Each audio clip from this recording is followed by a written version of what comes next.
नमस्कार दोस्तों। आज यानी 23 दिसंबर 2016 का जो हमारा प्रीलिम फोकस न्यूज़ एनालिसिस है उसमें से देख लेते हैं कौन कौन सी न्यूज़ इंपॉर्टेंट है। फ्रंट पेज पे देखिए, जो दिल्ली के एडमिनिस्ट्रेटर थे, एलजी थे, लेफ्टिनेंट जो गवर्नर थे, उन्होंने रिजाइन कर दिया है। तो एक तरह से देखिए, ये क्वेश्चन इस बार मेंस में भी आया था। मेंस में ये क्वेश्चन आया था कि किस तरह की जो रिलेशनशिप है वो सेंट्रल गवर्नमेंट और दिल्ली के टेरिटरी जो एनसीटी के अंदर आती है उनके बीच में। तो एक अलग तरह की रिलेशनशिप इनके बीच में, आपको पता ही होगा 239 ए लक्ष्मीकांत पे आपने पढ़ा होगा। यानी इसके तहत जो फुल स्टेट का दर्जा दिल्ली को नहीं दिया गया है, तीन चीज़ें जैसे कि लैंड ऑर्डर, पुलिस एंड जो लैंड है यानी डीडीए है वहाँ पे, दिल्ली डेवलपमेंट अथॉरिटी, ये सब अभी भी सेंट्रल गवर्नमेंट के पास में है। तो इसकी वजह से जो एक वहाँ पे विवाद की स्थिति उत्पन्न रहती है। तो इस पर काफ़ी कुछ पहले डिस्कस हो चुका है, इस बार मेंस में भी क्वेश्चन आया था। तो इसका थोड़ा सा आपको पता होना चाहिए कि तीन चीजें सेंट्रल गवर्नमेंट के पास रहती है।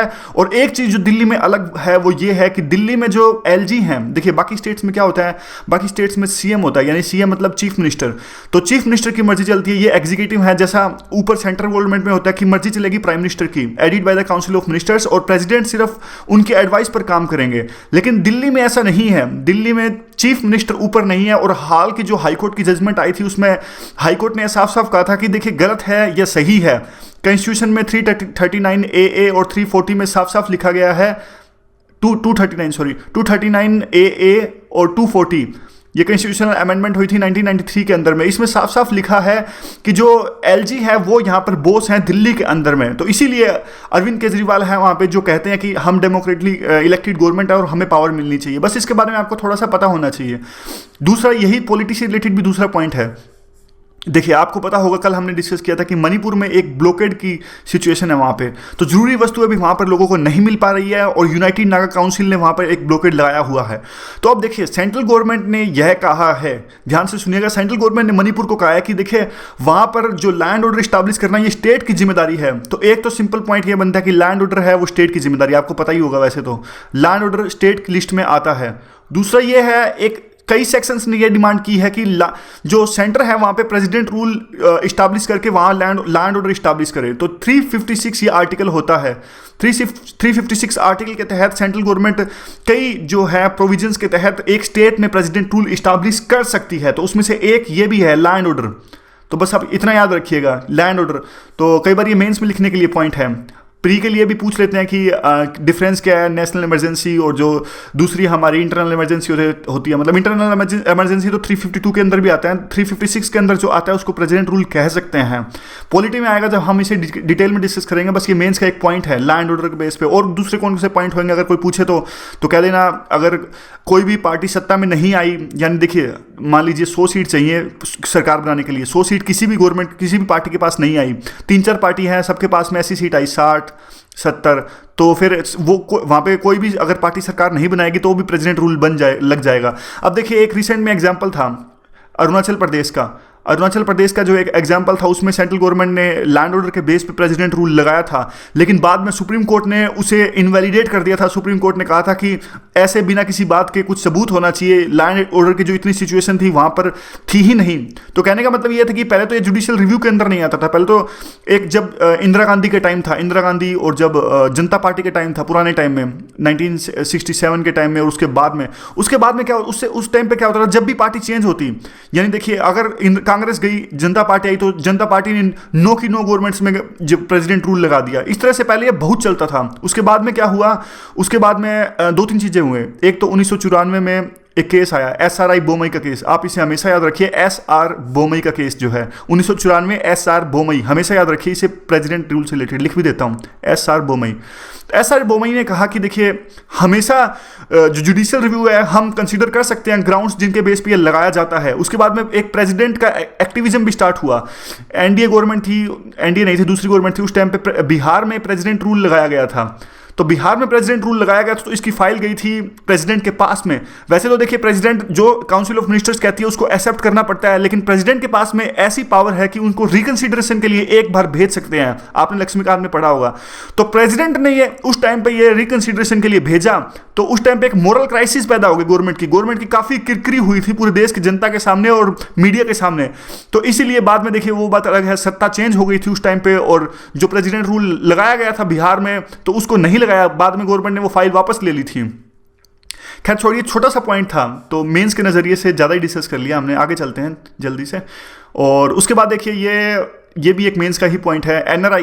एनआरआई फंडिंग दे रहे हैं केरला में एयरपोर्ट के लिए। तो जब भी कोई बात आए सोल्यूशन के लिए, एथिक्स में आपके सामने कोई बात आए, अगर आप कोई केस स्टडी टैकल कर रहे हो, तो देखिए इस तरह के पॉइंट्स आप लिख लीजिएगा कि प्राइवेट पार्टिसिपेशन हम इंश्योर करेंगे एनआरआई से, या फिर कंपनी से हम फंडिंग लेंगे, कम्युनिटी पार्टिसिपेशन हम करवाएंगे। तो बस एक छोटा सा पॉइंट है, सोल्यूशन में आप हमेशा एनआरआई की बात कीजिए, सीएसआर की बात कीजिए कि कंपनी से जो कंपनी की जो कॉर्पोरेट रिस्पॉन्सिबिलिटी है उसको हम पूरा करेंगे, एनजीओ का पार्टिसिपेशन करवाइए और कम्युनिटी का पार्टिसिपेशन करवाइए। सोल्यूशन में हमेशा इस तरह के पॉइंट्स आप लिखिए। तो ये बस सोल्यूशन था। दूसरा क्या है, हाँ एक पॉइंट पीछे रह गया। देखिए यहाँ पर एक जो है एनपीसीआईएल, जो न्यूक्लियर पावर जो कॉर्पोरेशन लिमिटेड है हमारे इंडिया की, ये कोवाडा जो है वहाँ पे एक न्यूक्लियर पावर प्लांट बनाई जा रही है एपी के अंदर में। तो कई बार यूपीएससी ऐसे भी पूछ लेती है कि कौन से नए जो न्यूक्लियर पावर प्लांट्स बन रहे हैं कहाँ पे, तो कोवाडा का नाम पूछा जा सकता है। कोवाडा कहाँ है, तो कोवाडा आप याद रखिए एपी के अंदर, आंध्र प्रदेश के अंदर ये है।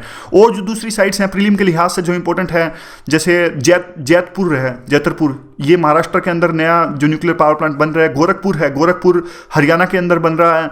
और दूसरा आप मान लीजिए, पुराने भी आपको याद होने चाहिए वैसे न्यूक्लियर पावर प्लांट। वैसे तो अब देखिए बहुत ज़्यादा हो गए, इसलिए पूछने के चांस थोड़े कम है। पुराने टाइम में इस टाइप के क्वेश्चन बहुत पूछे जा सकते थे, क्योंकि पुराने टाइम में तो सिर्फ 6-7 ही हमारे पास न्यूक्लियर पावर प्लांट थे। जैसे कलपक्कम तमिलनाडु में है, जो नरोरा है वो उत्तर प्रदेश में है, कैगा है वो कर्नाटका में है, और तारापुर है वो जो महाराष्ट्र में है। लेकिन पुराने टाइम में ऐसे पूछा जाते थे। राजस्थान में रावत भाटा है, अब नहीं पूछते, अब बहुत ज़्यादा हो गई है न्यूक्लियर पावर प्लांट। तो बस एक प्रिंसिपल आप याद रखिए, जो चीज़ कम होती है उसके पूछने के चांस ज़्यादा होते हैं। अब कुछ लोग कहते हैं कि देखिए नेशनल हाईवे पूछा, नेशनल हाईवे बहुत ज़्यादा है, फिर क्यों पूछा यूपीएससी ने। जो नेशनल हाईवे यूपीएससी ने पूछा था, तो आपने ध्यान दिया होगा 2014 में नेशनल हाईवे यूपीएससी ने पूछा था प्रीलिम के पेपर में। लेकिन वो नेशनल हाईवे बॉर्डर के नेशनल हाईवे है ज़्यादातर, और उनकी एक सिग्निफिकेंस है। जैसे NH-15 पूछा था यूपीएससी ने, NH-15 एक बॉर्डर पर बनता है। तो ऐसे बिना कुछ उठा के यूपीएससी कभी नहीं पूछेगी। जो कुछ पूछेगी उनकी खास इंपॉर्टेंस होगी, या फिर एक वो न्यूज़ में होगा, कुछ अलग ढंग से वो चीजें होती है, इसलिए यूपीएससी पूछती है। चलो आगे चलते हैं। डिफेक्शन पे प्रकाश सिंह बादल ने कहा है, तो प्री का नहीं मेंस का ही पॉइंट है। डिफेक्शन हमने पहले भी डिस्कस किया। एंटी डिफेक्शन लॉ में सुधार की बात कही गई है।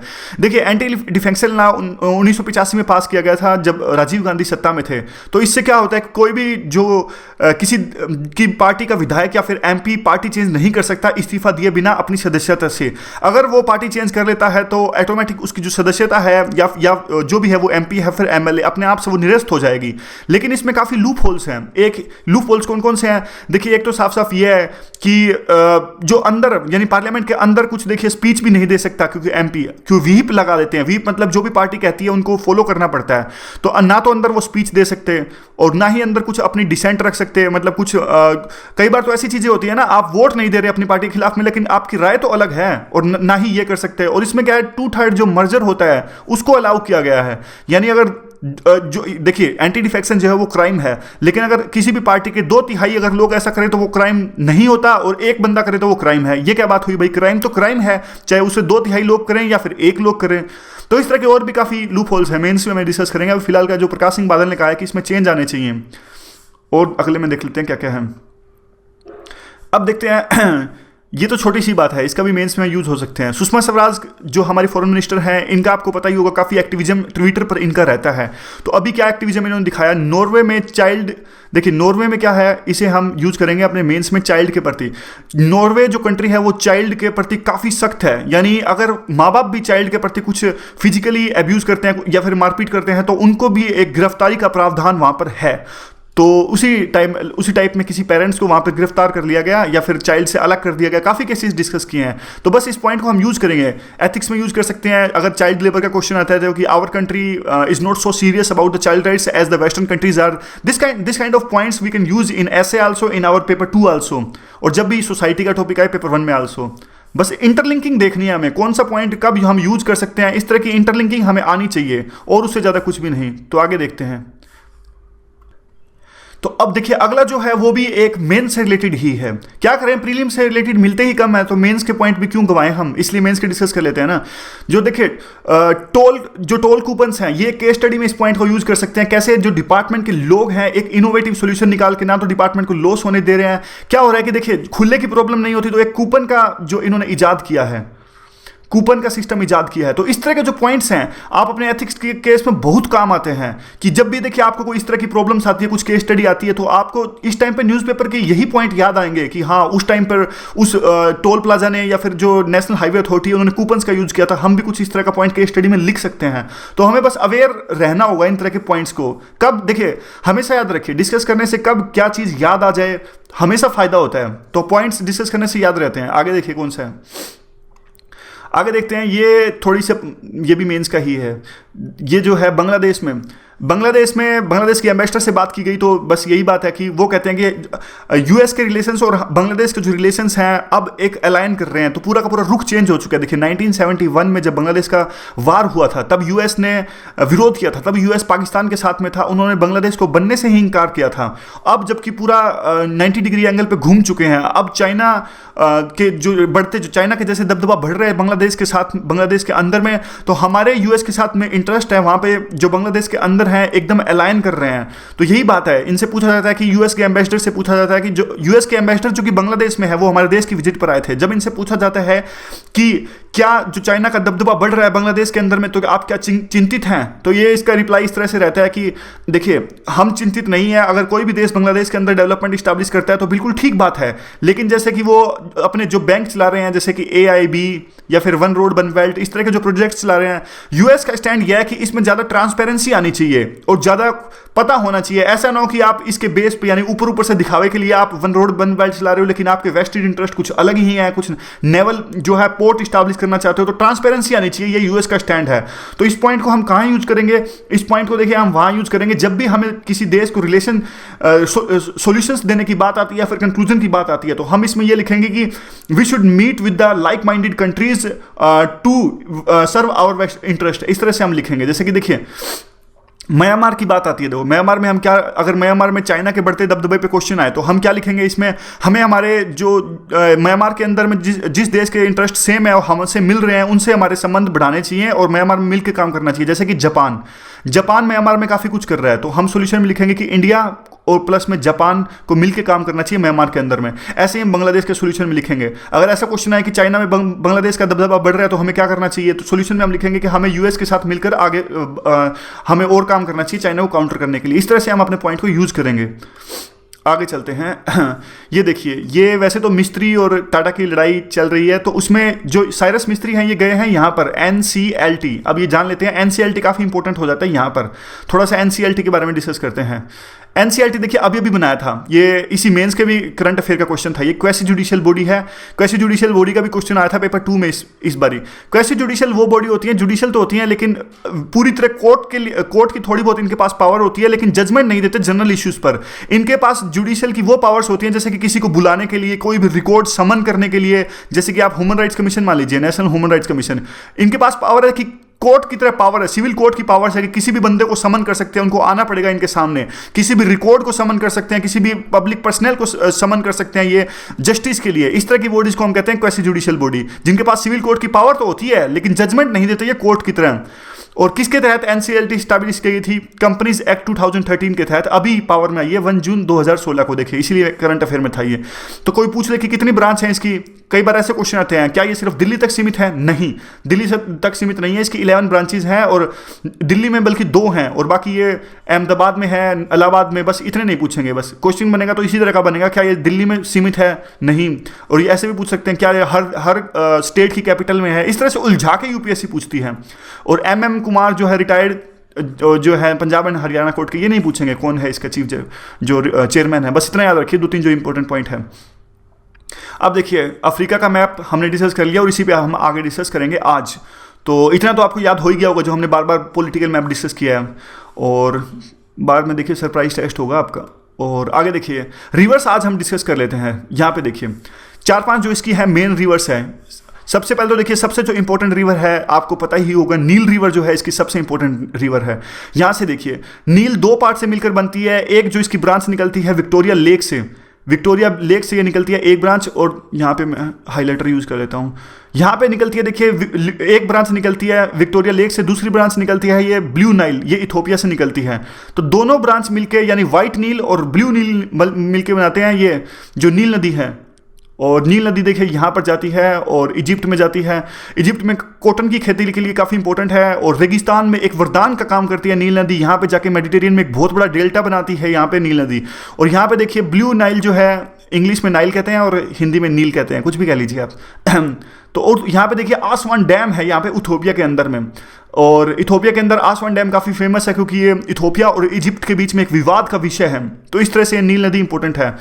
और वो देखिए इस तरह के क्वेश्चन है वो यूपीएससी नहीं पूछती कि सबसे लंबी नदी कौन सी है, सबसे बड़ी नदी कौन सी है। आगे तो देखिए कुछ भी हो सकता है, आज तक का तो ट्रेंड यही है कि वो नहीं पूछती।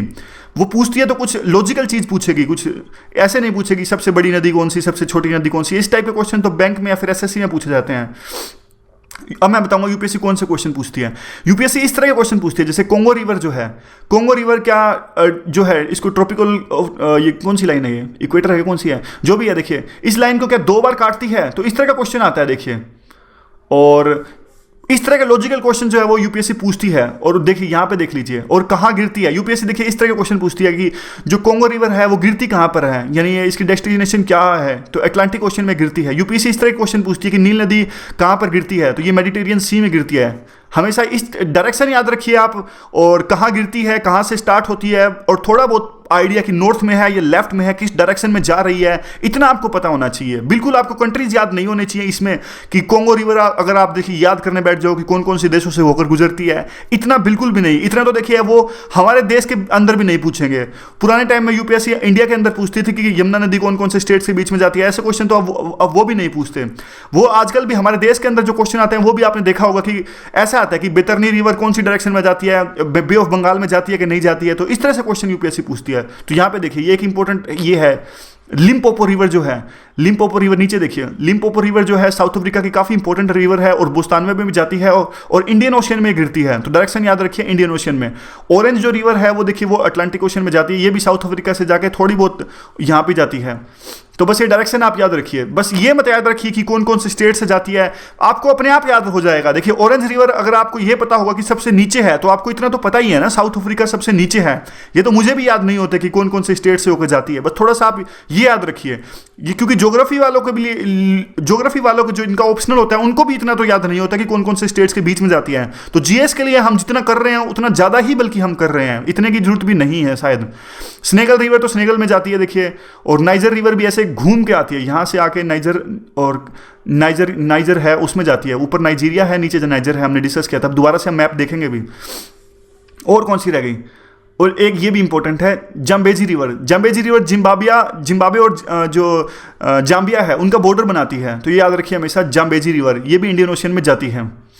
और बस मेन तो देखिए यही है। अब दोबारा से इनको हम रिवाइज भी करेंगे। यहाँ पे देखिए हमने डिस्कस किया ऑरेंज रिवर, हमने देखा कि यहाँ से जाती है, देखिए साउथ अफ्रीका की इंपॉर्टेंट है और अटलांटिक ओशन में गिर जाती है।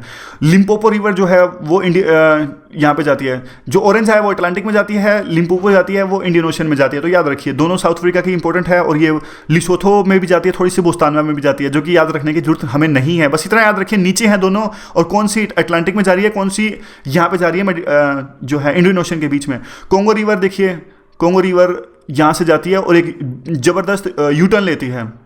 यहाँ पे देखिए यूटर्न तो नहीं है, उल्टा है तो थोड़ा ठीक है। यहाँ पे जाती है अटलांटिक ओशन में ही गिरती है। और नाइजर भी देखिए घूम के आती है, नाइजर यहाँ पे जाती है।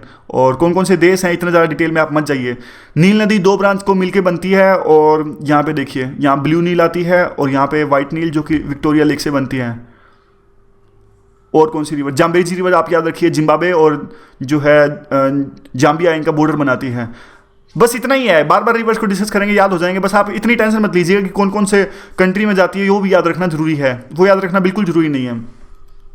अब देखिए ये है जो इंडियन ओशन जो रिम एसोसिएशन है वो हम थोड़ा सा डिस्कस कर लेते हैं। Indian Ocean rim association IORA, अब इसका नाम बदल के हो गया है ये वाला IORARC, अब इसका नाम बदल के हो गया है। यहाँ पे देखिए आप, पहले इसका नाम था IORA, तो इसका यूपीएससी में क्वेश्चन भी आया था, वो भी हम डिस्कस करेंगे।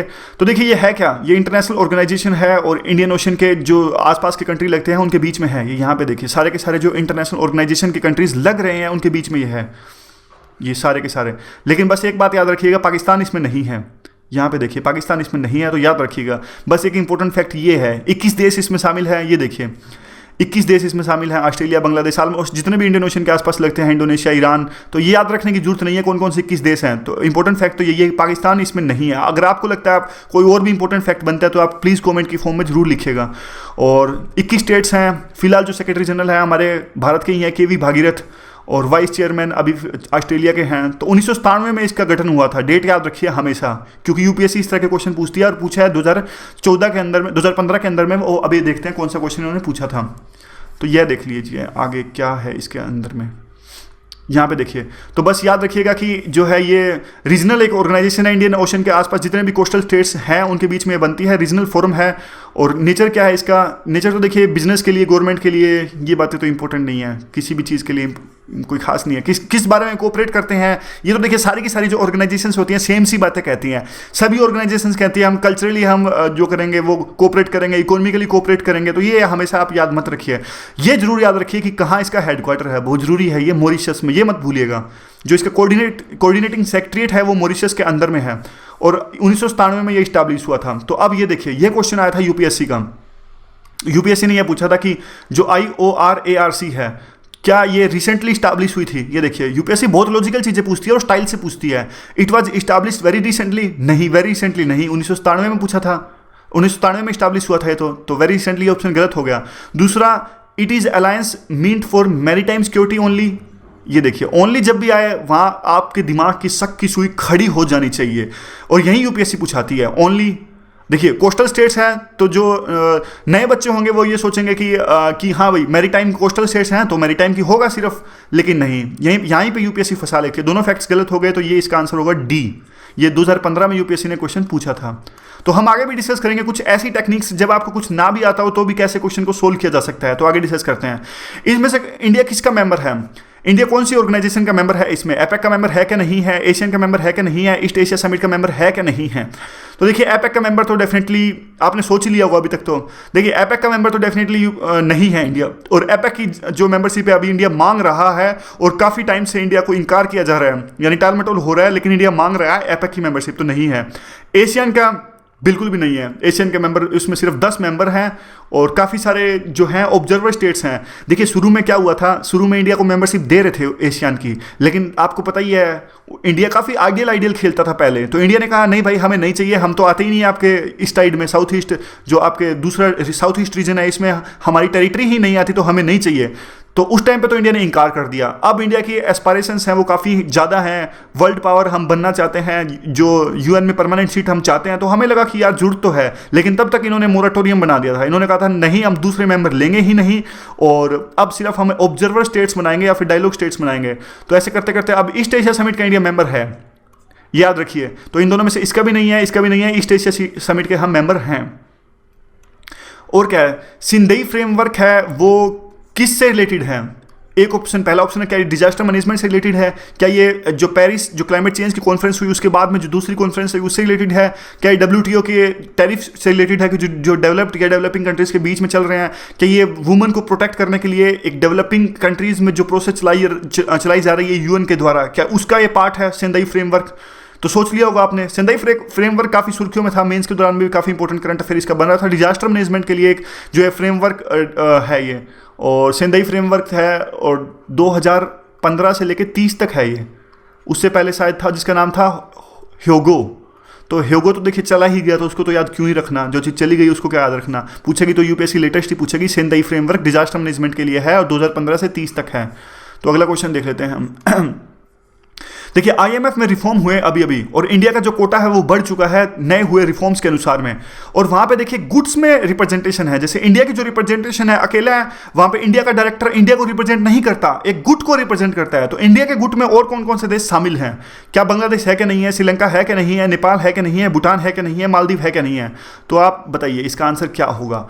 तो डेफिनेटली देखिए इनमें से बांग्लादेश है, श्रीलंका है, नेपाल नहीं है, मालदीव नहीं है, ये 3 देश हैं हमारे गुट में। यानी इंडिया का जो डायरेक्टर है वहाँ पे रिप्रेजेंट करता है IMF में, वो बांग्लादेश को भी रिप्रेजेंट करता है, वो नेपाल इसको श्रीलंका को भी रिप्रेजेंट करता है, भूटान को भी करता है, लेकिन नेपाल को नहीं करता, मालदीव को नहीं करता। नेपाल और मालदीव शायद चाइना के अंदर में आते हैं। अब आगे देखते हैं।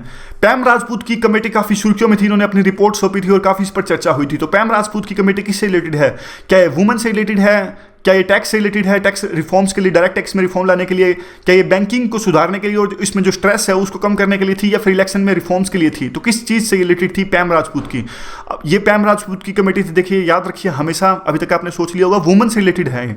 वुमेन से रिलेटेड कमेटी थी, वुमेन्स की जो सिचुएशन थी उसमें सुधार लाने के लिए और उनकी सिक्योरिटी के लिए।